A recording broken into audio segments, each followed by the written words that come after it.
Sveiki, šiandien šnekam su Pietų Norvegijos lietuvių bendrijos nare Kristina Kačenkaitė. Labą dieną. Iš pat pradžių norėčiau iš jūsų paklausti, kodėl būtent atvykote į Norvegiją? Kodėl išsirinkote iš visų pasaulio šalių šią šalį? Ieškojau šalies, apie kurią girdėjau, kad lengviausia užsidirbti, paprasčiausiai didžiausi atlyginimai. Norėjau, kad tai būtų ne Europos Sąjungos šalis ir kad būtų nelabai toli nuo Lietuvos. Taigi, kaip lietuvius vertina patys norvegai? Koks yra bendravimas tarp lietuvių ir norvegų? Tai labai daug priklauso nuo pačių lietuvių iš tikrųjų.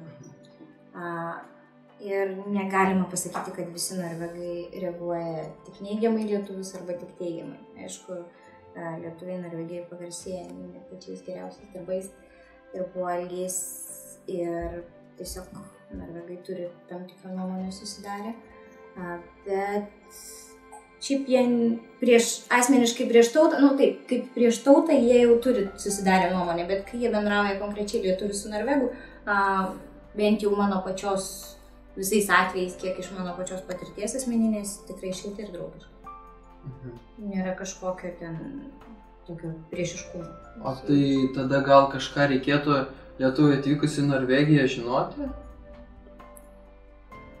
Būti mandagiam? Būti mandagiam. Ne, tiesiog tai nėra kažko tokio, ką reikėtų žinoti. Manau, kad bendravimas visada yra su grįžtamuoju ryšiu. Kai bendrauji tu, tai bendrauji su tavim. Ir kaip elgiesi tu, taip elgiesi su tavim. Koks yra tavo požiūris, automatiškai tai formuoja kito požiūrį į tave. Gerai. O tai kas yra sunkiausia gyvenant Norvegijai? Koks yra didžiausias skirtumas tarp Lietuvos ir Norvegijos? Asmeniškai man yra kalba. Aišku, čia galima susikalbėti anglų kalbą kuo puikiausiai, bet norint kažkokiu platesnių galimybių, didesnių žmonių, be norvegų kalbos čia negali žengti, nežingsnį. Tai čia gal būtų toks pagrindinis dalykas. Šventės, visa kita, daugmaž viskas panašu. Aš asmeniškai nepajutau kažkokių labai didelių skirtumų ir sunkumų kažkokių.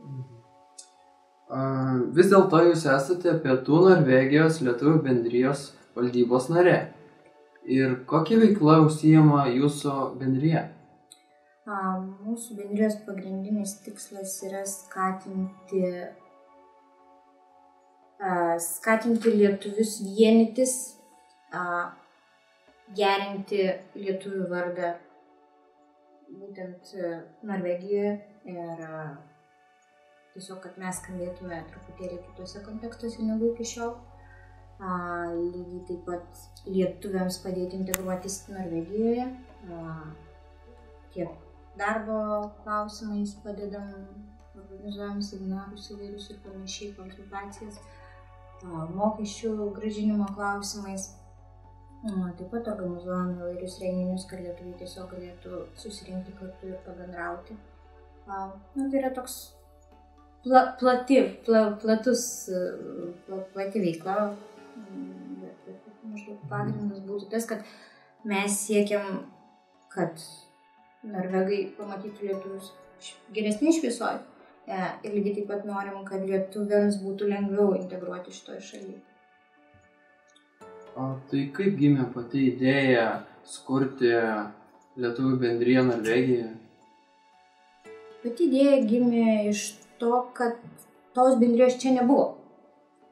O lietuvių aplinkui buvo. Ir mes susitikdavom, šnekėdavom, kad reikia kažkaip vienytis, kažkaip visus sutraukti į būrin, nes tiesiog girdėjom, kad lietuvių tikrai yra nemažai ir su šeimom, bet tiesiog tu visų nesurinksi, nepamatysi. Tai būtent iš to ir gimė idėja, kad žinojom, kad mūsų yra daug, nemažai ir kad nėra nieko, kas visus vienytų čia. Nes iš esmės Norvegijoje visi didesni miestai turi savo bendrijas. O tai ar daug lietuvių įsitraukė į Lietuvos bendrijos veiklą? Na, mūsų bendrija dar yra labai jauna, mažytė. Mes įsikūrėme tik tai spalio pabaigoje. Ir po truputėlį plečiamės, augam ir sakyčiau, visai neblogai. Šiuo metu mūsų bendrijoje oficialiai registruotų narių yra 16 šeimų ir 10 pavienių asmenų. Tai 26 anketos, bet vidutiniškai apie, netoli 60 žmonių. O iš esmės žmonės, kurie dalyvauja renginiuose, kurie ateina į bendrijos, visus susibūrimus yra daugiau. 200 kažkur apie. Statistika rodo, kad 2010 metais Norvegijoje gyveno 500 000 lietuvių. Kaip manote, ar šie skaičiai atitinka realybę? Sunku pasakyti iš tikrųjų šito klausimą. Gali būti, nes vien jau mano klasės draugų labai daug Norvegijoje ir iš mano studijų laikų draugų labai daug Norvegijoje. Tai aš tikiu, kad taip gali būti, manau, kad gal ir daugiau. O ar patartumėte atvykti studijuoti į Norvegiją?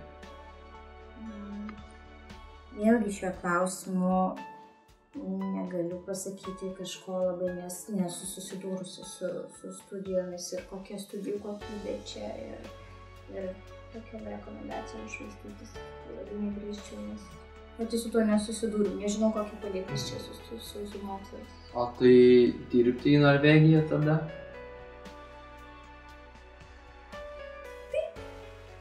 Rekomenduočiau. Dažnai pajuokaujama, kad Lietuvos išeiviai didesni patriotai nei patys lietuviai gyvenantis Lietuvoje. Ką jūs manote apie tai? Čia gyvenantis lietuviai labai puoselėja lietuviškas tradicijas, visą tą lietuvybę, švenčia visas šventes, švenčia nacionalinės šventes. Patriotizmas čia yra toks, kokio gyvendama Lietuvoje aš tikrai nemačiau.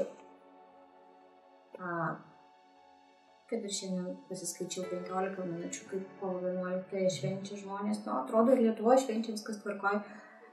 Tai nežinau, bet kad čia tikrai patriotai, tai ir esu tikra, kad tikrai dalis tų žmonių Lietuvoje nebuvo tokie patriotai, kokie jie pasidaro čia atvažiavę. Taigi, paskutinis klausimas. Ar ketinate sugrįžti į Lietuvą? Nespjausi šulinį, iš kurio gali tekti gerti, bet kol kas mano planas į Lietuvos nėra. Nežinau, ar liksiu Norvegijoje, tikrai ne. Gal labiau norėčiau kažkur į pietus, kur šilta ir saugutės daugiau, bet Lietuvos nėra.